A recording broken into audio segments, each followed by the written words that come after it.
Australia کی حیرت ناک چھڑی جو خود ہی پھینکنے والے کے پاس واپس آ جاتی ہے۔ عرصہ دراز قبل جب برطانوی ملکہ الیزابتھ اور ان کے شوہر ڈیوک آسٹریلیا کے دورے پر گئے تو انہیں ایک ایسے فن کا نظارہ کروایا گیا جو فن شناسی کا ذوق رکھنے والوں کے لیے بالکل نیا اور منفرد قسم کا تھا۔ اس فن کا مظاہرہ کرنے والے کا نام جو ٹیمری تھا۔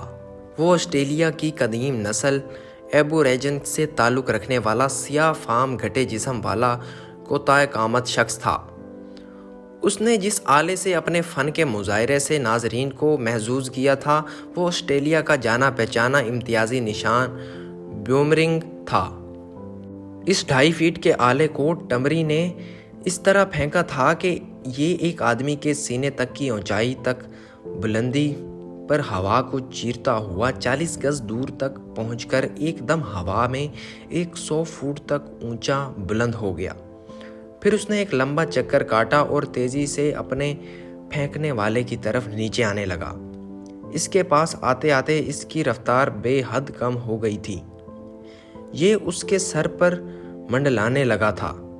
ٹمری جس نے اپنے آپ کو ایک دم ہی زمین پر گرا دیا تھا نے تھوڑا سا اونچا ہو کر اسے ایک ننگے پیروں سے پکڑ لیا۔ ٹمری کی انسانوں کی ایک قدیم نسل کا بہترین ہتھیار بومرنگ، جسے قدیم مصر میں بھی استعمال کیا جاتا رہا ہے، کہ استعمال میں مہارات آسٹریلیا میں کوئی نئی یا نرالی بات نہیں۔ ملک کے دور دراز شمالی حصوں میں آباد ایبوریجینز آج کل بھی اپنے روزمرہ کے کاموں میں استعمال کرتے ہیں، شکار کھیلنے کے ہتھیار کے طور پر بھی اور کھیلنے کی چیز کے طور پر بھی۔ آسٹریلیا کی سیاحت کے لیے وہاں پہنچنے والے لوگ ان سیاہ فام نیم آریا ماہرین فن کے مابین ہونے والے بڑے سنسنی خیز مقابلے دیکھتے ہیں۔ ایک ماہر فن کے ہاتھ سے پھینکا گیا بومرنگ 150 فٹ کی بلندی تک پہنچ جاتا ہے۔ پھر جب وہ واپس آنے لگتا ہے تو پھینکنے والے کے سر پر پھولتا پھولتا منڈلانے والی عظیم البیسا تتلی کی طرح آگے پیچھے اور دائیں بائیں جھٹکنے لگتا ہے۔ اکثر ماہرین فن اسے کسی ایسے باز کی طرح فضا میں پرواز کرتا ہوا بھی بنا سکتے ہیں۔ آدھے راستے واپسی پر بومرنگ تیزی سے گھومتے ہوئے اپنے آپ کو ہوا میں مضبوطی سے جماتا ہے، پھر آہستہ آہستہ نیچے آنے لگتا ہے، حتیٰ کہ یہ زمین کے بالکل قریب پہنچ جاتا ہے۔ پھر یہ مڑتا ہے اور پوری رفتار سے اپنے پھینکنے والے کے پاس آ جاتا ہے۔ اسے اچھال کر پھینکنے کا جو عمل ہوتا ہے، اس میں بومرنگ 50 گز کے فاصلے پر پہنچ کر زمین سے ٹکراتا ہے، ہوا میں اچھلتا ہے، پھر دائروں میں گرد چکر لگاتا ہوا واپسی کے لیے مڑ جاتا ہے۔ اس فن کی ایک قسم اسے غوطہ دے کر پھینکنے کی ہے۔ بغلہ نما بومرنگ جست لگا کر آسمان پر بڑی بلندی تک پہنچ جاتا ہے، پھر ایک پہلو سے پھسلتا ہوا زمین پر چند انچ اوپر تک آ جاتا ہے، پھر اڑتا ہوا اپنے پھینکنے والے کے ہاتھ میں آ جاتا ہے۔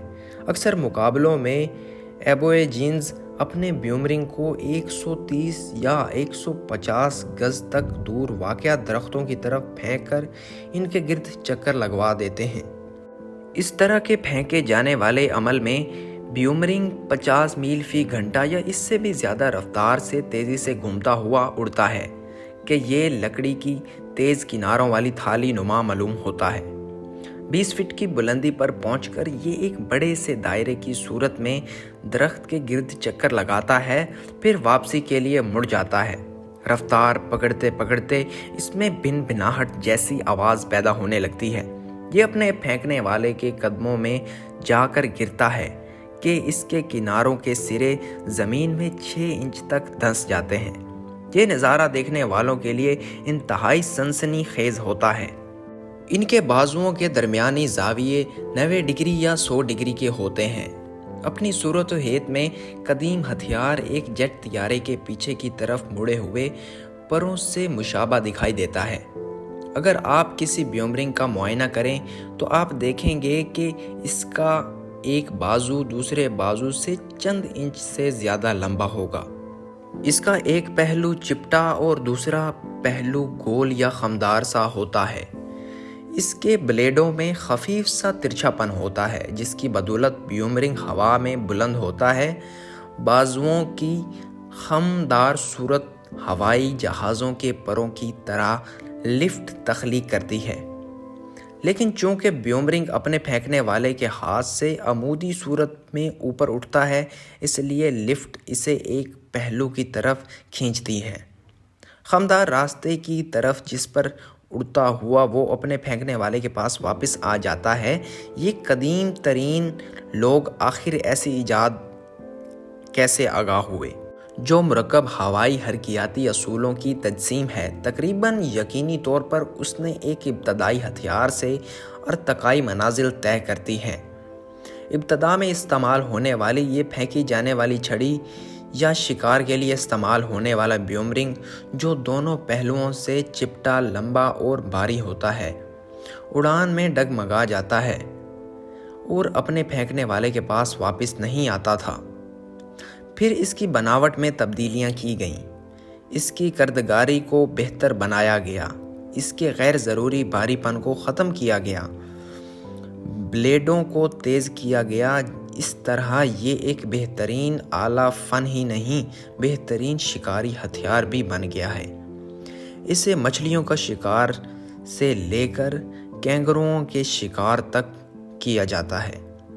ناظرین، اگر آپ کو یہ ویڈیو پسند آئی ہے تو لائک، شیئر اور سبسکرائب کرنا نہ بھولیں۔ شکریہ۔